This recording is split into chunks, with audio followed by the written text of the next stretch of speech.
말씀은 제사장 위임식을 마친 제사장이 매일 드려야 할 제사, 옛날 성경에 상번제 이렇게 기록되어 있는데요. 그 제사에 대한 말씀하고 계십니다. 본문을 통해서 하나님이 우리 그의 백성들에게 바라시는 게 무엇인가를 묵상하고 또 그 뜻대로 살아갈 신앙의 교훈 저와 여러분 얻도록 하겠습니다. 첫째로 묵상할 내용은 매일의 삶에서 하나님께 예배해야 한다라는 것입니다. 매일의 삶이 하나님께 드리는 예배가 되어야 됩니다. 본문 38절 39절에 보시면은 내가 제단 위에 드릴 것은 이러하니라. 매일 1년 된 어린 양 2마리니 한 어린 양은 아침에 드리고 한 어린 양은 저녁에 드릴지며 라고 하였습니다.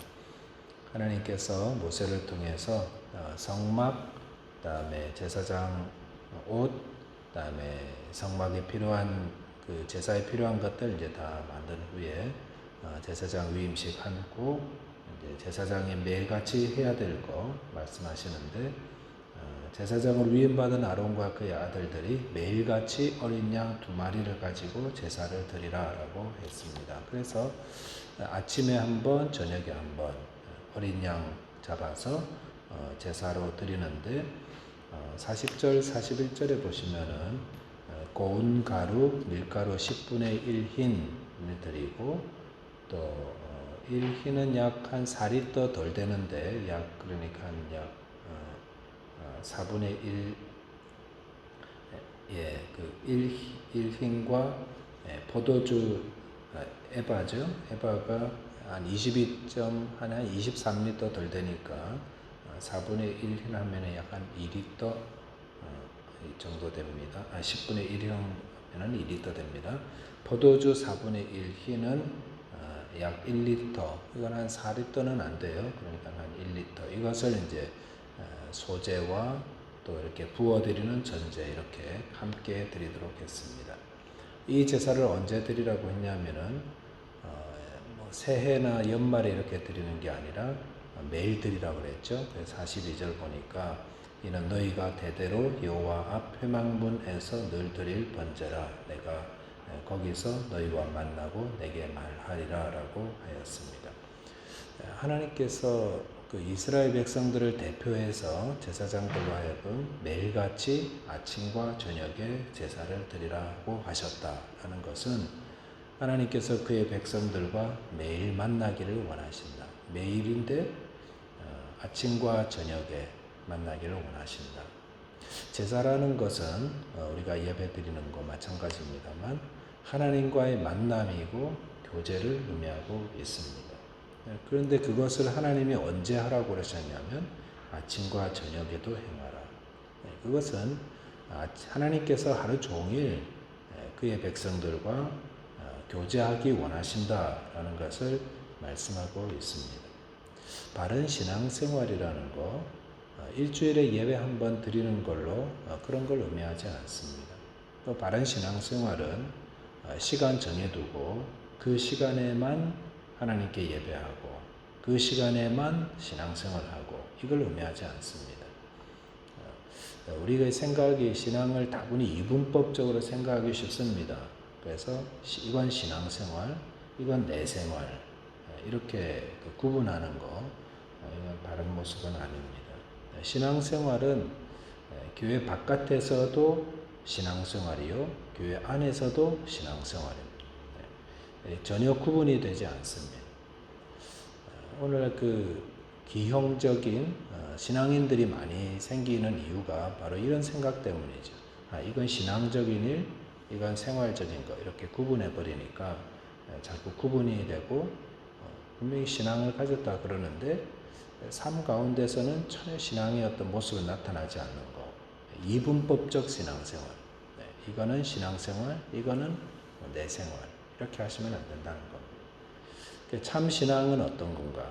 아침에도 제사 드리고 저녁에도 제사 드리고 아침에 해가 떠오를 때 하나님께 제사 드리고 해가 지기 전에 하나님께 제사 드리고 그걸 꼭 또 아침에 예배드리고 저녁에 예배드리고 이거다라고 이렇게 보기보다는 우리의 의식이 잠에서 깨어날 때부터 또 이렇게 잠들기 전까지 하나님을 예배하는 신앙인으로 살아간다. 어디서요? 어디든지 그렇다는 것입니다. 그래서 우리 기독교인들이 항상 힘써야 되는 것은 교회뿐만 아니라 교회 안에서는 그래도 여기는 하나님 계시는 데다 생각해서라 참 그래도 신앙인처럼 이렇게 살아가는 것 같지만은 교회를 떠난 자리에서도 내가 하나님 앞에서 지금 살아가고 있다. 하나님께 예배하고 있다라는 그런 마음으로 그렇게만 살아가게 된다면은 정말 분명히 이 사회가 예수 그리스도의 빛과 향기로 가득하게 되지 않을까 생각합니다. 그래서 누가 먼저 해야 될까요? 제가 먼저, 여러분이 먼저, 우리가 먼저 이렇게 하면은 작은 불씨들을 세상에 널리 퍼뜨리는 그런 그리스도인의 귀한 빛, 향기 증인들 되리라고 믿습니다. 두 번째는 매일 하나님께 예배할 때 결과에 대한 건데요.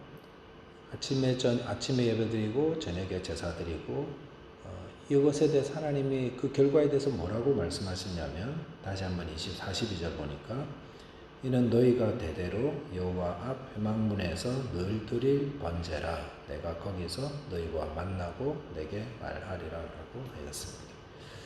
하나님께서 아침과 저녁에 제사 드릴 때 하나님께서 거기서 회막문 앞 거기서 너희를 만나고 내가 말하겠다 말씀을 주시겠다 이렇게 말씀을 했습니다. 우리가 하나님을 예배할 때 하나님을 만납니다. 하나님이 우리를 만나 주시죠. 그리고 우리에게 말씀하신다라고 하셨습니다. 우리가 하나님을 경외하며 우리의 삶 가운데 하나님을 예배하는 마음으로 살아가면 하나님 우리를 만나 주시고 또 우리에게 날마다 이렇게 필요한 말씀들을 주십니다. 43절에 보니까 내가 거기서 이스라엘 자손을 만나리니 내 영광으로 말미암아 회막이 거룩하게 될지라라고 하였습니다. 매일 아침 저녁으로 제사할 때에 하나님께서 이스라엘 자손을 만나 주신다 했고 또 하나님이 그 백성을 만날 때에 그곳은 하나님의 영광으로 거룩하게 된다 하고 말씀하셨습니다. 그리고 그들을 거룩하게 하겠다 주님 말씀하셨죠. 여기 보시면은 성도가 어떻게 거룩할 수 있을까에 대한 말씀을 볼 수가 있습니다. 레위기 19장 2절에 보시면은 너희는 거룩하라 이는 나 여호와 너희 하나님이 거룩함이라 이렇게 말씀하셨거든요. 우리에게 거룩하라 명하셨는데 이 거룩이라는 게 참 뭐랄까요? 우리 그냥 육신을 가지고 살아가는 사람들에게는 굉장히 멀게 느껴지는 그런 개념 같잖아요. 근데 우리가 어떻게 거룩할 수 있습니까?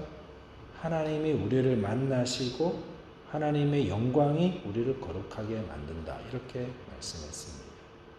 그래서 내가 거룩해져야지, 착하게 살아야지 이런다고 거룩해지는 것이 아니고 내 의지로 거룩해지는 게 아니고 거룩하신 하나님의 영광이 우리를 거룩하게 한다. 그러니까 우리가 하나님 말씀과 또 하나님께 기도하고 하나님께 예배하는 그럴 때 하나님의 임재 안에 우리가 들어올 때에 하나님이 우리를 만나 주실 때에 하나님의 영광이 우리를 거룩하게 한다. 하나님이 오셔서 우리를 거룩하게 해주시는 것입니다. 그래서 46절에도 보니까 그들은 내가 그들의 하나님 여호와로서 그들 중에 거하려고 그들을 애굽 땅에서 인도하여 낸 줄을 알리라. 나는 그들의 하나님 여호와니라라고 하였습니다. 여기 보니까 하나님께서 그들의 하나님 여호와다 이렇게 말씀하셨어요. 그러면서 그들 중에 거하려고 그들을 애굽 땅에서 인도하여 내셨다. 하나님 우리 가운데 거하기를 원하세요.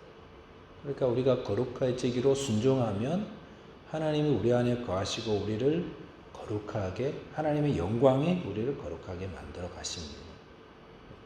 그리고 여기 46절에 보니까 매우 중요한 말씀이 하나 나오는데 출애굽한 목적이 나오고 있죠.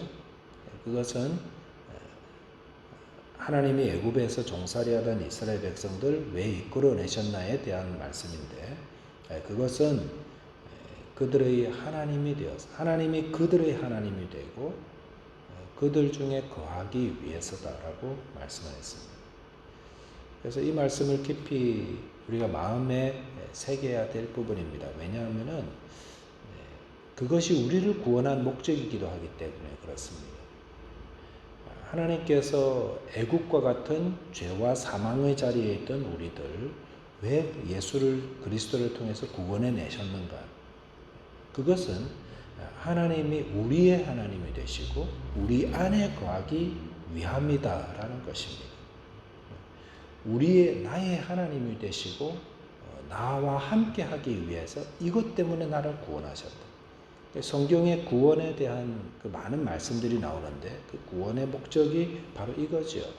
그 야곱에게 하나님께서 그 광야에서 나타나셨을 때 이렇게 말씀했습니다. 내가 너와 함께 있어. 네가 어디로 가든지 너를 지키며 너를 이끌어 이 땅으로 돌아오게 할 것이다.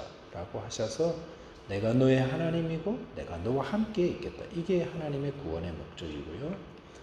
이사야 선지자에게도 동일한 말씀들 하시죠. 이사야 43장 1절을 보면은 야곱아 부르면서 너는 두려워 말라. 내가 너를 구속하였고 내가 너를 지명하여 불렀나니 너는 내 거다. 그러면서 주님을 함께 하신다는 그런 말씀 하셨습니다. 하나님이 왜 우리를 구원하셨을까요? 나와 함께 하시기 위해서. 그리고 나의 하나님이 되시기 위해서. 우리가 이 하나님의 목적, 하나님의 구원의 목적을 잊지 말아야 되겠습니다. 이렇게 하나님이 나를 구원하신 목적을 분명히 알았다면은 그러면 우리가 어떻게 살아야 될지가 나오죠. 그 목적에 맞게 살면 되잖아요.